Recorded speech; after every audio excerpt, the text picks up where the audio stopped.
ખેડૂત ભાઈઓ, આજના સ્પેશિયલ એપિસોડમાં આપણે વાત કરીશું આપણી ખેતીવાડી માટેની સૌથી અગત્યની જરૂરિયાત એટલે આપણા રાસાયણિક ખાતરોની. અને રાસાયણિક ખાતરોની આજે જે કાંઈ આપણે ચર્ચા કરીએ છીએ એ ચર્ચા જે તે ખાતર અને આપણી કોઈ પણ ઉપજની સાથેના સંબંધોના મુદ્દે આપણે ચર્ચા નથી કરી રહ્યા. આપણે આજે જે ચર્ચા કરીએ છીએ એ એકંદર જનરલી પાયાના જે કાંઈ ખાતરો હોય આપણા, અને એ સિવાય પૂરક જરૂરિયાત માટેના જે કાંઈ આપણા ખાતરો હોય એ ખાતરોની વ્યવસ્થા, એટલે કે ખાસ કરીને આવનારી ખરીફ સિઝનની આપણી જરૂરિયાતની સામે જે કાંઈ વ્યવસ્થાઓ તંત્રએ બનાવવાની હોય એ વ્યવસ્થાઓમાં આ વર્ષે અત્યારના સમયગાળામાં જે યુદ્ધનો માહોલ છે અને યુદ્ધના માહોલને લઈને ખાતર અને ખાતર માટે જરૂરી રો મટીરિયલની હેરાફેરી ઉપર જે કાંઈ વિપરીત અસર પડી શકતી હોય, અગર તો પડી રહી હોય કે આવનારા દિવસોમાં પડવાની હોય, એના કારણે આપણા ખાતરના પુરવઠામાં કેટલી અગવડ ઊભી થઈ શકે છે અને એ જે કાંઈ અગવડો ઊભી થઈ શકવાની સંભાવનાઓની શક્યતાઓ હોય એ શક્યતાઓમાં એકંદર આપણે વિસ્તારના હિસાબથી, જિલ્લાઓના હિસાબથી, તાલુકાઓના કે ગામડાઓના હિસાબથી કેટલા ઓછામાં ઓછા મુશ્કેલી અનુભવીએ અને એને માટેના રસ્તાઓ શું હોઈ શકે એની ચર્ચા એટલે આજની આપણા રાસાયણિક ખાતર સંબંધિત સ્પેશિયલ ચર્ચા. મિત્રો, તો આજના આ વિડીયોમાં આપ સૌ દર્શક મિત્રો અવશ્ય બન્યા રહેજો. નમસ્કાર ખેડૂત મિત્રો, જય કિસાન, જય ભારત. ખેડૂત ભાઈઓ, આજે આપણે આપણા સૌથી અગત્યના જરૂરી ખેતીવાડી ઇનપુટ્સ એટલે કે રાસાયણિક ખાતરના મુદ્દા પર જે કાંઈ ચર્ચા કરીએ છીએ એ ચર્ચા એટલે આવનારી આપણી ખરીફ સિઝનની ખાતરની જરૂરિયાત અને તંત્ર દ્વારા એને માટે થતી વ્યવસ્થાઓ અને વચ્ચે રહી જતો ગેપ, આ મુદ્દો આપણી ચર્ચાનો મુખ્ય મુદ્દો છે. અને અત્યારે આજે જ્યારે આપણે ચર્ચા કરીએ છીએ ત્યારે સ્વાભાવિક રીતે આપણને ખેડૂતોને એવું લાગે કે હજી ચોમાસાને ઘણી વાર છે અને અત્યારથી આ ચર્ચા શા માટે? તો ચોમાસાને અવશ્ય વાર છે હજી, પણ એટલી બધી પણ વાર નથી કે એની વ્યવસ્થા તરફ આપણે વિચારવું જ ન જોઈએ અત્યારથી, એટલે કે બહુ વહેલું ગણાય. કારણ કે વહેલું નથી. આજે જ્યારે આપણે ચર્ચા કરીએ છીએ ત્યારે આજે તારીખ છે 11 માર્ચ 2026 અને વાર છે બુધવાર. 11 માર્ચ એટલે આપણા ચોમાસાની જરૂરિયાતના ખાતરના જથ્થાની રવાનગીઓ શરૂ થાય તંત્ર તરફથી, અને આપણા સ્થાનિક સહકારી મંડળીના ગોડાઉનો હોય કે આપણા તાલુકા સંઘના ગોડાઉનો હોય કે ખાનગી એગ્રો સર્વિસ સેન્ટરો ચલાવતા આપણા એગ્રો બિઝનેસ સાથે જોડાયેલા લોકોના ગોડાઉનો હોય, આ દરેક જગ્યાએ ખરીફ ઋતુની જરૂરિયાતના ખાતરોની રવાનગી મોટા ભાગે એપ્રિલ મહિનાના છેલ્લા દિવસોથી અવશ્ય શરૂ થઈ જતી હોય છે. અને એપ્રિલ મહિનાના છેલ્લા દિવસોથી જો શરૂ ન થાય તો આખરે દરેક જગ્યાએ પહોંચી પણ શકતું નથી તંત્ર, અને પરિણામે આપણને મુશ્કેલી પડે છે. કારણ કે મે મહિનો બેસે અને મે મહિનો લગભગ 15 તારીખ વટી જાય એટલે આપણા આગોતરા વાવેતરની તૈયારીઓ આપણે શરૂ કરવાની રહેતી હોય છે. અને વાવેતરની તૈયારીઓ આપણે જ્યારે કરવાની થાય ત્યારે સૌથી પહેલી જરૂરિયાત બે ચીજોની હોય, આપણી એક ખાતર અને બીજું બિયારણ. એટલે એની જરૂરિયાત આપણી મે મહિનાથી જ લગભગ ઊભી થઈ જાય છે. અને તેથી એપ્રિલ મહિનામાં જ્યાં પૂરતા પ્રમાણમાં પુરવઠો આવી ગયો હોય આ વિસ્તારના ખેડૂતોને પાયાના ખાતર તરીકે જે જાતો, જે ખાતરની બ્રાન્ડ, જે ખાતરની પ્રોડક્ટ જરૂરી હોય એ પ્રોડક્ટ એને પૂરતા પ્રમાણમાં મળી શકે. પણ જ્યાં વ્યવસ્થા એપ્રિલ મહિના દરમિયાન ન થઈ હોય એવા વિસ્તારના ખેડૂતો માટે અવશ્ય મુશ્કેલી પડતી હોય છે. અને દર વખતે આપણે જોઈએ છીએ કે ઘણા બધા વિસ્તારો આવી મુશ્કેલી અનુભવતા હોય છે. હવે અત્યારે આપણે માર્ચ મહિનાની 11 તારીખે વાત કરીએ છીએ તો માર્ચ મહિનાના 20 દિવસ બાકી બચ્યા છે અને એપ્રિલ મહિનાના આપણે 20 દિવસ ગણીએ તો લગભગ 1.5 મહિના જેટલો જ સમયગાળો બાકી છે. અને આ 1.5 મહિનાના સમયગાળા દરમિયાન આપણા ખેડૂત આગેવાનો, જે તે વિસ્તારના ખેડૂત આગેવાનો કેટલા સક્રિય રહે છે એના આધારે આપણી ખેડૂતોની ખાતરની જરૂરિયાત સારી રીતે સચવાઈ રહે. જે વિસ્તારના આગેવાનો આ સમયગાળા દરમિયાન નિષ્ક્રિય હોય અથવા તો ઓછા સક્રિય હોય આ વિસ્તારના ખેડૂતોને મુશ્કેલી પડતી હોય છે. અને આ મુશ્કેલી આપણે જુદા જુદા વિસ્તારોમાં દર વર્ષે જોતા હોઈએ છીએ. હવે ખાતરની જે કઈ વ્યવસ્થા છે આ વ્યવસ્થાને એક પાયાના રૂપમાં અગર તો એક સામાન્ય રવાનગીની સિસ્ટમના રૂપમાં સમજવાનો પ્રયાસ કરીએ તો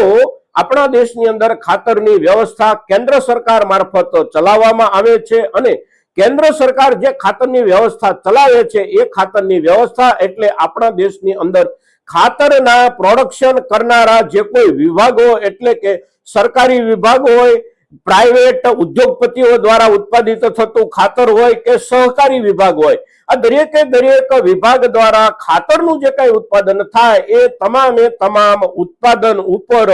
સંપૂર્ણ કબજો કેન્દ્ર સરકારનો હોય છે અને કેન્દ્ર સરકાર જે તે ખાતરમાંથી જે તે રાજ્યોના વાવેતરો અને વાવેતરોના સમયને ધ્યાનમાં રાખી અને કોટાઓ ફાળવતી હોય છે. હવે એ કોટાઓ જે ફાળવવાના હોય છે એ કોટાઓ ફાળવવાનો સમય એટલે કેન્દ્ર સરકાર માટે લગભગ માર્ચ મહિનો જ હોય છે. માર્ચ મહિનાથી જ એની શરૂઆત થઈ જાય છે અને એ કોટા ફાળવવાની જે આખી કામગીરી છે એ કામગીરી ધીમે ધીમે આગળ વધતા છે આપણા જિલ્લા કે તાલુકા સુધી પહોંચે ત્યાં સુધીમાં લગભગ એપ્રિલ મહિનો પૂરો થવા આવી ગયો હોય છે. એટલે કામગીરી અત્યારથી જ શરૂ થઈ જતી હોય છે કેન્દ્ર સરકાર લેવલે. એટલે રાજ્યના હિસાબથી જે રાજ્યના ખેડૂત આગેવાનો લોટકા હોય આ રાજ્યના ખેડૂત આગેવાનો પોતપોતાના રાજ્યની પાયાના ખાતરોની અને પૂરતી ખાતરોની જે કાંઈ જરૂરિયાત હોય એ જરૂરિયાતના હિસાબથી પોતાના હિસ્સામાં થોડો વિશેષ પ્રમાણમાં જથ્થો મેળવી લેવામાં સફળ રહેતા હોય છે અને જે વિસ્તારના જે રાજ્યોના ખેડૂત આગેવાનો આ મુદ્દે વધારે સક્રિય ન હોય અથવા તો બિલકુલ નિષ્ક્રિય રીતે કામ કરતા હોય આવા જે વિસ્તારના ખેડૂત આગેવાનો હોય એ વિસ્તારના ખેડૂતો વધારેમાં વધારે ખાતરની મુશ્કેલી અનુભવતા હોય છે. કારણ કે એમને જે કોટા ફાળવવામાં આવતો હોય છે એ કોટા એટલે આખરે વધ્યો ઘટ્યો કોટા એમના ભાગમાં આવતો હોય છે અને જે રાજ્યના ખેડૂત આગેવાનો સક્રિય હોય અને સમયસર સક્રિય થઈ અને પોતાના રાજ્યના કોટા માટેનો આગ્રહ કેન્દ્ર સરકાર પાસે રાખી અને પોતાનો એક નિયત કોટા નક્કી કરાવી લેવામાં સફળતા મેળવતા હોય એ રાજ્યના ખેડૂતો ખાતરની સમસ્યા ઓછામાં ઓછી અનુભવતા હોય છે. છેલ્લા ઘણા સમયથી આપણે જોઈએ છીએ કે ઇફકો જેવી કંપનીના પૂરેપૂરા પ્રોડક્શન ઉપર જેમનો હોલ્ટ હોય એ હોલ્ટ ધરાવનાર વ્યક્તિ એટલે ઇફકોનું ચેરમેન પદ અને ઇફકોના ચેરમેન આપણા ગુજરાતના અને એમાં પણ આપણા સૌરાષ્ટ્રના આદરણીય દિલીપભાઈ સંઘાણી જેવા ખેડૂત આગેવાન જ્યારે છે ત્યારે આપણા રાજ્યમાં સામાન્ય રૂપમાં આપણને મુશ્કેલીઓ ક્યારેક પડતી આપણે જોઈ રહ્યા છીએ, પણ બાકીના રાજ્યોની સ્થિતિમાં આપણી હાલત ખૂબ સારી રહી છે કાયમ માટે. પણ અત્યારે આપણે જોઈએ તો આ જે સ્થિતિ આપણી હોય છે એ સ્થિતિમાં પછી બને છે એવું કે રાજ્ય માટેનો કોટા કેન્દ્ર સરકાર પાસેથી નિયત કરાવી લીધા પછી રાજ્ય કક્ષાના આગેવાનો અને રાષ્ટ્રીય કક્ષાના જે કોઈ ખેડૂત આગેવાનો આપણા રાજ્યમાંથી ગયેલા હોય એ આગેવાનોનું કામ ત્યાં પૂરું થાય છે. ત્યાર પછી જે જવાબદારી આવે છે એ જિલ્લા કક્ષાના ખેડૂત આગેવાનોની જવાબદારી આવે છે. એટલે આપણા ગુજરાતના જેટલા જિલ્લાઓ છે એ જિલ્લાઓ પૈકી પણ કયા જિલ્લાના ખેડૂત આગેવાનો વધારે સક્રિય છે એના ધોરણે જ એ જિલ્લાના ખેડૂત આગેવાનો આપણા રાજ્યને ફાળવવામાં આવેલા કોટામાંથી પોતાના જિલ્લા તરફ વધારે કોટો ખેંચી જતા હોય છે અને બાકીના જિલ્લાઓ કે જે જિલ્લાઓના ખેડૂત આગેવાનો થોડા નિષ્ક્રિય કે ઓછા સક્રિય હોય આવા જિલ્લાના ખેડૂતો આખરે સૌથી વધારે ખાતરની મુશ્કેલી અનુભવતા હોય છે. હવે ત્યાંથી આપણે નીચે ઉતરીએ એટલે દરેક જિલ્લામાં પણ પરિસ્થિતિ જુદી જુદી થઈ જતી હોય છે. કારણ કે દરેક જિલ્લામાં નીચલા દરજ્જે તાલુકા કક્ષાના ખેડૂત આગેવાનો કેટલા સક્રિય છે એના આધારે પોતપોતાના જિલ્લામાંથી પોતાને માટેનો કોટા જે કાંઈ ફાળવવામાં આવતો હોય એ કોટા તરફ નજર રાખે અને એ નજર રાખી અને પોતપોતાના તાલુકા માટે પૂરતા પ્રમાણમાં જથ્થો મેળવી શકવામાં સફળ રહેતા હોય છે. અને ત્યાંથી આપણે નીચે જઈએ એટલે છેલ્લી આપણી જરૂરિયાત એટલે આપણા ગામ સુધી પહોંચતો ખાતરનો કોટા. આપણા ગામ સુધી ખાતરનો કોટા પહોંચે, આપણા ઘર સુધી ખાતરનો કોટા પહોંચે એટલે સૌથી નીચેની સંસ્થા એટલે આપણા દરેક ગામની સેવા સહકારી મંડળીઓ. એટલે સેવા સહકારી મંડળીઓ કયા ગામની સેવા સહકારી મંડળી વધારે સક્રિય છે અને કયા ગામની સેવા સહકારી મંડળીના સંચાલકો વધારે સક્રિય છે કે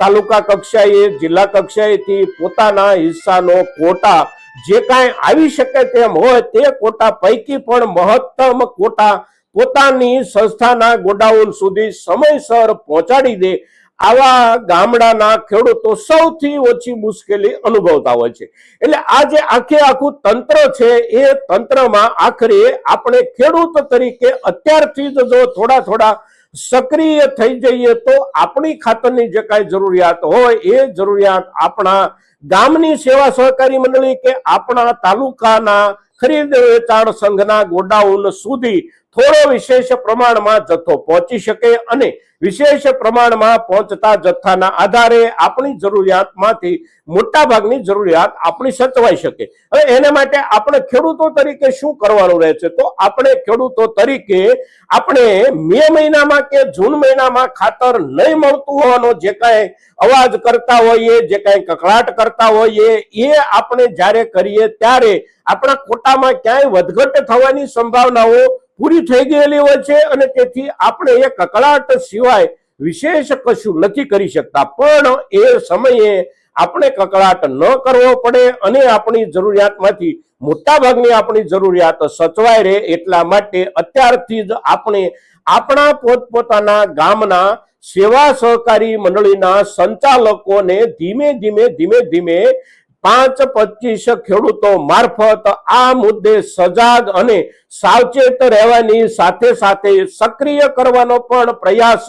શરૂ કરવો જોઈએ. સાથે આપણા તાલુકાના ખેડૂત આગેવાનો જે કોઈ હોય એમને પણ આ સમયગાળા દરમિયાન ખાતરના મુદ્દે સક્રિય કરવાનો આપણા ખેડૂતો તરફથી પ્રયાસ જો શરૂ થાય તો આપણી મુશ્કેલી ઓછામાં ઓછી થઈ જતી હોય છે અને આપણી ઓછામાં ઓછી મુશ્કેલી જે તે સમયે થાય એને માટેની આપણી કાર્યશીલ થવાની જવાબદારી અને કાર્યશીલ થવાનો સમય એટલે અત્યારનો માર્ચ મહિનો. એટલે આ મહિના દરમિયાન જે ગામડાના જે તાલુકાના ખેડૂતો અને ખેડૂત આગેવાનો વધારેમાં વધારે સક્રિય રહ્યા છે, આ ગામડું કે આ તાલુકાના ખેડૂતો પોતાની જરૂરિયાતમાંથી મોટા ભાગનો ખાતરનો જથ્થો મેળવી શકશે અને જે ગામ કે જે તાલુકાના કે જે જિલ્લાના ખેડૂતો કે ખેડૂત આગેવાનો નિષ્ક્રિય રહ્યા છે, બહુ સાવચેત નહીં રહ્યા હોય તો આ વિસ્તાર વધારેમાં વધારે ખાતરની અગવડો અનુભવશે. હવે આ જે આખો મુદ્દો છે એ મુદ્દો એટલે સીધો લાગુ પડે છે આપણા ખેડૂત આગેવાનોની સક્રિયતાની સાથે. હવે ખેડૂત આગેવાનો સક્રિય હોય તો કેટલું પરિણામ આપી શકે એના આપણને પૂરતા અનુભવો પણ થયેલા છે પાછળના સમયમાં અને અત્યારે પણ એના અનુભવો આપણને થતા રહેતા હોય છે. પાછળના સમયના આપણા અનુભવો શું? તો પાછળના સમયમાં આપણે જઈએ અને જોઈએ તો કોઈ પણ જિલ્લામાં ખેડૂતનો સૌથી મોટો કોઈ આગેવાન હોય તો એ આગેવાન એટલે જે તે જિલ્લાની જિલ્લા સહકારી બેંકનો ચેરમેન. જિલ્લા સહકારી બેંકના ચેરમેન ધારે તો પોતાના જિલ્લાના ખેડૂતોની મોટા ભાગની સમસ્યાઓ હળવી કરી શકે છે અને એનું ઉદાહરણ, એનો દાખલો એટલે આપણા આદરણીય વિઠ્ઠલભાઈ રાદડિયા. રાજકોટ જિલ્લાના ખેડૂતોને ઓછામાં ઓછી મુશ્કેલીઓ કાયમ માટે જો પડી હોય તો એનો જે કાંઈ આધાર હતો અને એની જે કાંઈ જવાબદારી નિભાવનાર નેતા હતા એ નેતા વિઠ્ઠલભાઈ રાદડિયા એટલા સક્રિય હતા, એટલા પુણ્યપૂર્વકની એમની સક્રિયતા હતી કે રાજકોટ જિલ્લાના ખેડૂતો ઓછામાં ઓછી મુશ્કેલી સાથે કાયમ માટે પોતપોતાની જરૂરિયાત મેળવતા રહ્યા હતા. પછી એ જરૂરિયાત ખાતર માટેની હોય તો પણ ભલે, એ જરૂરિયાત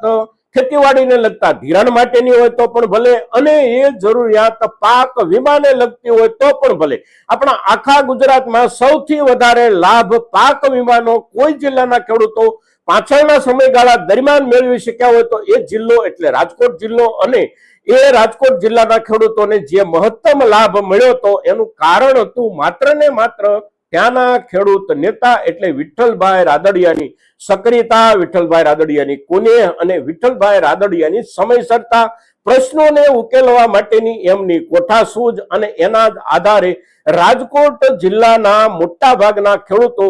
જ્યાં સુધી વિઠ્ઠલભાઈની હાજરી હતી ત્યાં સુધી કોઈ પણ પ્રકારની એવી ગંભીર સમસ્યાનો સામનો કરવાની સ્થિતિમાં આવ્યા જ નહીં. અને એ જો આપણે વિચારીએ અને સમજીએ તો એ જ દરજ્જાના બાકીના જિલ્લાઓમાં પણ ખેડૂત આગેવાનો હોય અને હોત તો આપણા દરેક જિલ્લાની એવી જ સ્થિતિ હોય, પણ કાયમ માટે અને દરેક જગ્યાએ એવા આગેવાનો નથી હોતા. પણ જે કોઈ આગેવાનો આપણને મળ્યા હોય અત્યારના સમયમાં, આ મળેલા આગેવાનો પાસેથી પણ થોડું વધારે કામ આપણે લઈ શકીએ છીએ આપણી સક્રિયતાના આધારે. એટલે આપણે ખેડૂત તરીકે સમયસર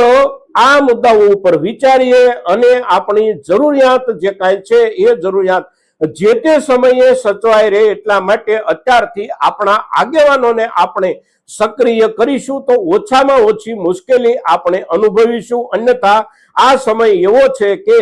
સરકાર પાસે ખાતરની જે કાંઈ તંગી કે થોડી ઘણી ઘટ રહેતી હોય, એ ઘટ માટે સરકાર પાસે બાનું એ છે કે અત્યારે યુદ્ધનો માહોલ છે અથવા તો આ વર્ષમાં યુદ્ધના કારણે આપણે ત્યાં ખાતરના કાચા માલ તરીકે જે કાંઈ આયાતી પદાર્થો હોય એ પૂરતા પ્રમાણમાં નથી પહોંચી શક્યા, એટલે આપણે થોડી ખાતરની મુશ્કેલી અનુભવી રહ્યા છીએ. પણ હકીકતમાં આ બધા આપણને આપવા માટેના બાના હોય છે. સરકાર જો વ્યવસ્થિત રીતે સક્રિય થઈ જાય તો